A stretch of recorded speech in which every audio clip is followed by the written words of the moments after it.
We have already studied the laws of photochemistry. This is the first law of photochemistry according to Crothes-Draper law. Those molecules absorbed light undergo photochemical reactions. We have already studied this. Those molecules absorbed light can only undergo photochemical reactions. Okay, now not all the light absorbed molecules undergo photochemical reactions. See, there are two possibilities. The molecules absorbed light may undergo photochemical reaction, may not undergo photochemical reaction, but they undergo photophysical changes, photochemical changes here. However, not all the light absorbed molecules, some molecules absorb light, but they do not undergo photochemical reaction, they undergo photophysical processes. Okay, these photophysical processes are depicted in Jablonski diagram. We'll see further. So this diagram is called Jablonski diagram. It represents the various photophysical processes changes undergone by photoactivated molecule. Okay, for example, when light falls on a molecule, it undergoes transition from ground state, singlet state to second excited state S2 or first excited state S1 by absorption of light H nu 1. Depending upon the energy of the incident light, the molecule goes to S1 or S2. If the incident energy is larger, then it goes to S2 or S3. Okay, there are several processes. This is interconversion, intersystem crossing, this is fluorescence, this is phosphorescence, and some molecules, in some cases, the molecules absorbed light undergo photochemical reactions. In some other molecules, they undergo physical changes, physical processes. This is triplet state, first excited triplet state, first excited singlet state, second excited singlet state. This is called phosphorescence. We will explain further this diagram. There are two major steps involved in this. Okay, please closely follow me. When light falls on a molecule, it absorbs light and become excited. You see, excited to S2, depending on the wavelength or the energy of the incident light, depending on the wavelength or frequency or energy of the incident light. If the incident light energy is larger, it goes to S2 or S3. If the incident energy is smaller, then it goes to S1. So S0, with the absorption of light, the singlet state, with the absorption of light, it involves transition to S1 or S2. Okay, now we are here, step 2. From S2, it undergoes transition to S1. This transition is called interconversion.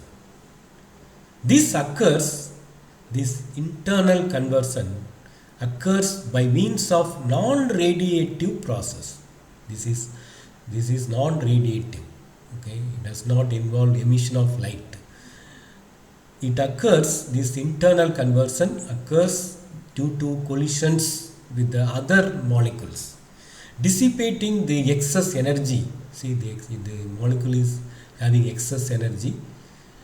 It is colliding with the other molecules and dissipating the heat, losing the excess heat and it comes to S1 state. Okay, this is called in the transition from S2 to S1 is called internal conversion. Now we are in the S1. We are in the state S1. Then there are two processes. See, from S1 it can go to S0, or from S1 it can go to T1.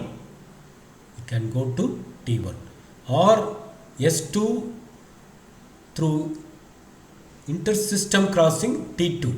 Okay, let us see from S1. We'll see first from S1 it undergoes transition to S0, ground state, singlet state, ground singlet state. Accompanied this transition is accompanied by emission of light. It occurs with the emission of light. This transition takes place with the emission of light, H nu 2. Okay, this transition is called fluorescence with the emission of light. The emitted light energy is H nu 2. See, this is H nu 1. The energy is larger. This is energy is smaller because some part of energy is dissipated as heat. The energy of fluorescence is less than the energy of the excited light. Okay, now this is one possibility. Another possibility, from S1 it undergoes transition to S1 to T1, stable state. This is not very stable. This is very stable. Therefore, it undergoes from S1. It undergoes transition to T1, stable state. This process is called intersystem crossing. This is also again non-radiative process, similar to internal conversion, due to collisions with other molecules dissipating the excess energy as heat. From T1, it involves transition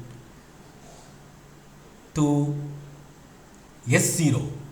This transition process is also accompanied by emission of light called phosphorescence. Okay. So from the Jablonski diagram, there are two main types of processes: radiative processes and non-radiative processes. In radiative processes, there are two types, fluorescence and phosphorescence. Under non-radiative process, there are two types, internal conversion, intersystem crossing. We have seen in the Jablonski diagram. So what are the differences between fluorescence and phosphorescence? It involves transition from S1 to S0 with the emission of light, H nu 2. This emission, this fluorescence, it occurs in 10 power minus 8 seconds. So it is instant emission. Fluorescence is called instant emission, whereas phosphorescence is called delayed emission. It involves transition from T1 to S0. Okay, and this transition is a slow process, whereas this transition is a fast process. It occurs in about 10 power minus 8 seconds. That is 0.000 small. This is short. This takes place in very short time. This takes place in long time. So this is a slow process.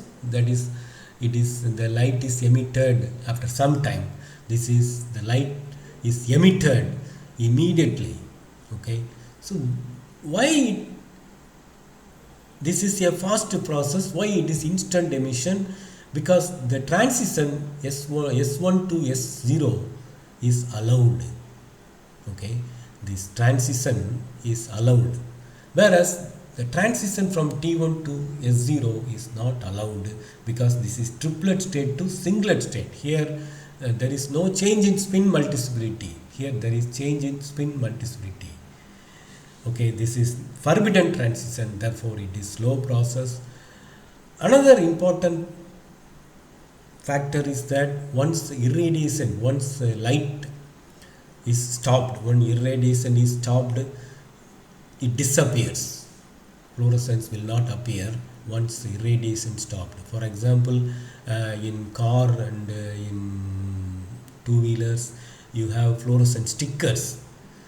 Once light falls on it, you will be able to see car is going. Okay, so we will be very careful.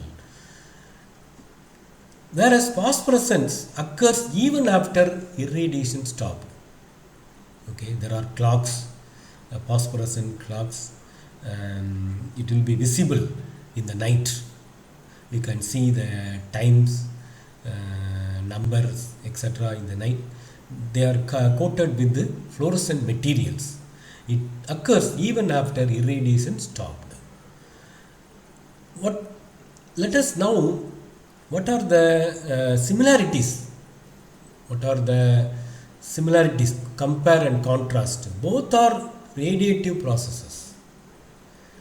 Then the energy of absorption is greater from Jablonski diagram. Fluorescence, the energy of excitation is h nu 1, the energy of fluorescence is h nu 2, and some of the energies are lost due to internal conversion here. Some of the energy is lost due to internal conversion plus intersystem crossing. Therefore, the energy of phosphorescence, the energy of emitted light due to phosphorescence is very much smaller than the energy of excitation. It is due to loss of some part of energy due to intersystem crossing, internal conversion we have studied earlier. There are two non-radiative processes, internal conversion and intersystem crossing. We will see the differences and similarities between the internal conversion and intersystem crossing. Interconversion involves transition from S2 to S1 with the dissipation of heat energy. Okay, whereas in intersystem crossing it involves transition from S1 to T1 with the dissipation of heat energy. The internal conversion is a fast process because it undergoes transition from singlet excited state to another singlet excited state. Here this is singlet to triplet state. This is not allowed according to spectroscopy. The singlet to triplet transition is a slow process. This is forbidden, whereas the singlet to singlet transition is allowed. Therefore, it is a fast process. It is a slow, whereas this is a slow process. It occurs in about 10 power minus 11 second. It occurs very immediately once the light is absorbed. It occurs in about 10 power minus 3 second. What are the similarities? Both are non-radiative processes. The energy is dissipated through collisions as heat. Thank you for watching.